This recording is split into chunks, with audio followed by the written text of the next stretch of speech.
کہا جاتا ہے کہ ایک عورت نے اپنے شوہر کی وفات کے بعد دوسری شادی کی۔ اس کا پہلے شوہر سے ایک 3 سالہ بیٹا تھا۔ جب اس عورت نے دوسری شادی کی تو وہ اپنے بیٹے کے ساتھ اپنے نئے شوہر کے گھر منتقل ہو گئی۔ نیا شوہر بہت امیر تھا، اس لیے اس نے اس بات پر کوئی اعتراض نہیں کیا کہ اس کا بیٹا بھی ان کے ساتھ رہے۔ شروع میں وہ اس بچے کے ساتھ کھیلتا بھی تھا اور اسے اپنا ہی سمجھتا تھا، لیکن 1 سال بعد جب ان کا اپنا بیٹا پیدا ہوا تو شوہر کی محبت اور توجہ بدلنے لگی۔ اب وہ اپنے سوتیلے بیٹے سے کترانے لگا اور اس کے ساتھ پہلے جیسا سلوک نہیں کرتا تھا۔ اس کا سارا دھیان اب اپنے حقیقی بیٹے پر تھا۔ ایک دن جب وہ کام سے واپس آیا تو اپنے بیٹے کے لیے ایک نئی سائیکل لے کر آیا۔ ماں کا دل کٹ گیا جب اس نے اپنے یتیم بیٹے کو اپنے چھوٹے بھائی کو حسرت بھری نگاہوں سے دیکھتے پایا۔ ماں نے شوہر سے درخواست کی کہ وہ اپنے سوتیلے بیٹے کے لیے بھی ایک سائیکل خرید دے، لیکن شوہر نے انکار کر دیا اور کہا کہ وہ اس بچے کا ذمہ دار نہیں ہے۔ اگر ماں نے دوبارہ اس بارے میں بات کی تو وہ بچے کو گھر سے نکال دے گا۔ ماں نے اپنے بیٹے کے تحفظ کے لیے یہ بات مان لی۔ وقت گزرتا گیا اور دونوں بچے بڑے ہو گئے۔ شوہر نے اپنے حقیقی بیٹے کو ایک بہترین پرائیویٹ اسکول میں داخل کروا دیا، لیکن سوتیلے بیٹے کے لیے کچھ نہیں کیا۔ اس نے کہا کہ وہ اس کا والد نہیں ہے، اس لیے اس پر اپنا پیسہ کیوں خرچ کرے۔ اس نے کہا کہ یہ لڑکا نہ تو اس کا نام لے گا اور نہ ہی اس سے کوئی فائدہ پہنچائے گا۔ ماں نے غصے سے جواب دیا، ہاں وہ شاید تمہارا خون اور گوشت نہیں ہے، لیکن اس کا مطلب یہ نہیں کہ تم اسے تعلیم سے محروم رکھو اور اسے جہالت کے اندھیرے میں چھوڑ دو۔ کیا تمہارے دل میں ذرا سی بھی رحمت اور شفقت نہیں؟ شوہر نے کہا، بس بہت ہو چکا، میں اب اس کی موجودگی برداشت نہیں کر سکتا، میں اسے اپنے گھر میں نہیں دیکھنا چاہتا۔ لڑکا اپنی ماں کے پاس آیا اور اس کے آنسو پونچھتے ہوئے کہا، ماں پریشان نہ ہو، کچھ بھی ایسا نہیں ہے جس کے لیے آپ کو رونا پڑے۔ میں تھک چکا ہوں آپ کو روزانہ میری خاطر اس شخص کی توہین برداشت کرتے دیکھ کر۔ آپ کی خوشی کے لیے میں یہ گھر چھوڑ دوں گا۔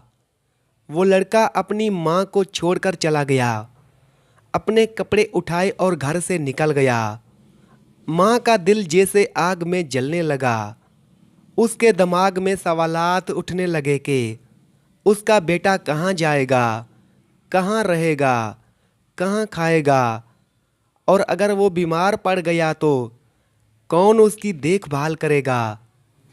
ماں نے اپنے ہاتھ آسمان کی طرف اٹھائے اور دعا کی، اے اللہ، میں اپنے یتیم بیٹے کو تیرے سپرد کرتی ہوں، اس کی حفاظت فرما اور اسے محفوظ و سلامت واپس لے آ۔ جب شوہر واپس آیا تو اس نے دیکھا کہ بیوی خوش اور مطمئن نظر آ رہی ہے۔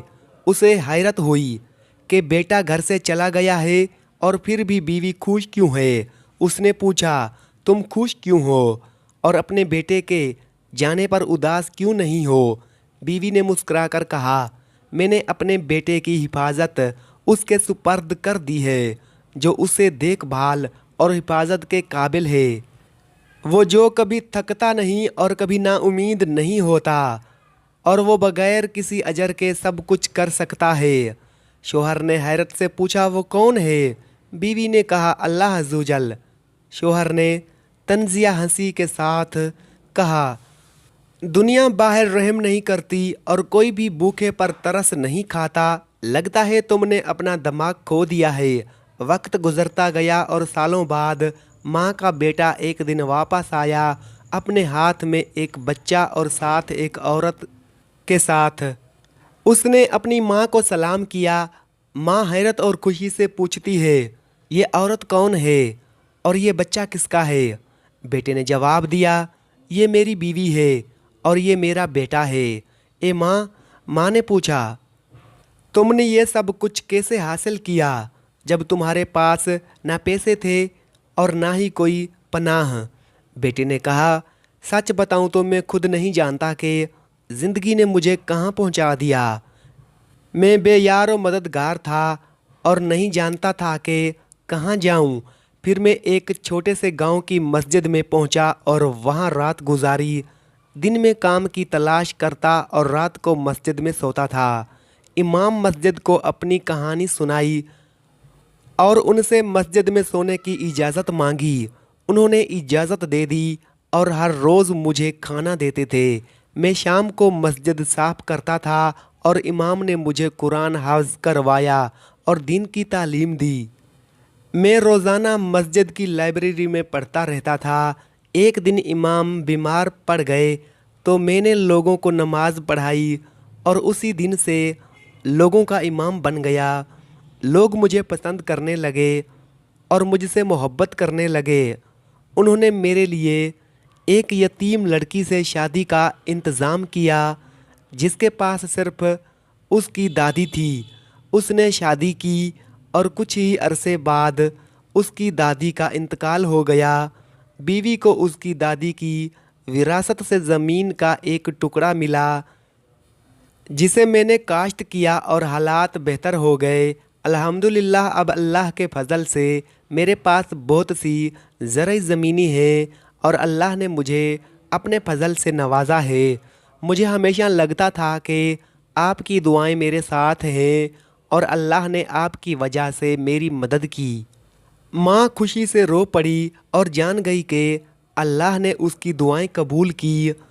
اس نے اپنے پوتے کو گلے لگایا اور بیٹے نے ماں کے ہاتھ چومے، لیکن شوہر کو یقین نہیں ہو رہا تھا کہ ایک دن وہ لڑکا ایک کامیاب اور امیر شخص بن کر واپس آئے گا۔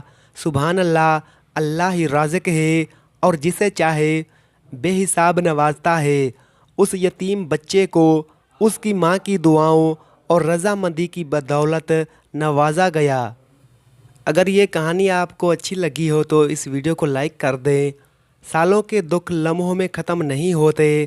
بعض دفعہ معافی مانگنے والا تو معافی مانگ کر اپنی تکلیف کم کرنے کی کوشش کرتا ہے یا اپنا اگلا راستہ آسان کرتا ہے، مگر دوسری طرف معافی دینے والا کبھی کبھی ایسے مقام پہ ہوتا ہے کہ وہ مجرم کو تو معاف کر دیتا ہے مگر اس تکلیف کو نہیں بھول پاتا جو سزا اس نے برسوں کاٹی ہوئی ہو۔ اتنا صبر اور اتنا ظرف کہاں سے لایا جائے؟ عورت اگر پرندے کی صورت میں خلق ہوتی تو وہ ضرور مور ہوتی۔ اگر چوپائے کی صورت میں خلق کی جاتی تو ضرور ہرن ہوتی۔ اگر کیڑے مکوڑے کی صورت میں خلق کی جاتی تو ضرور تتلی ہوتی، لیکن وہ انسان خلق ہوئی تاکہ ماں، بہن، بیٹی اور بیوی بنے۔